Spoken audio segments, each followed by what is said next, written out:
नमस्कार, प्रणाम, हर हर महादेव। जैसा कि देख सकते हैं आज मेरे साले की शादी है। ये दूल्हा दुल्हन बहुत ही खूबसूरत जोड़ी है इन लोगों की। और देखिए इनकी साले साहब की सालियां हैं इधर पूरे लगे हुए हैं। और देखिए इधर मैं भी हूँ गाइस, खाना वाना खा के पान जमा के एकदम मस्त हूँ। और देखिए ये एक से एक साली हमारे साले की मस्ती करते हुए साली क्योंकि बार बार। और देखिए हम लोग भी सभी साले हैं ये, और कुछ इसमें भाई भी हैं। हम लोग एकदम एंजॉय करते हुए आशीर्वाद देते हुए दूल्हा दुल्हन को।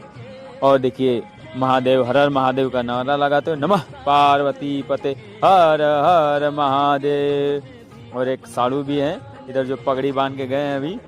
ये बहुत मस्त मिजाज के आदमी हैं। और हम लोग मस्ती और एंजॉय करते हुए और देख सकते हैं इधर आशीर्वाद भी देते हुए दूल्हा दुल्हन को, क्योंकि ये दिन शुभ दिन बार बार नहीं आते हैं गाइस। और देखिए इधर चश्मा लगा थोड़ा सा मस्ती करते हुए भी गाइस, बहुत मजा आ रहा है शादी में साले के। जय हिंद, जय भारत।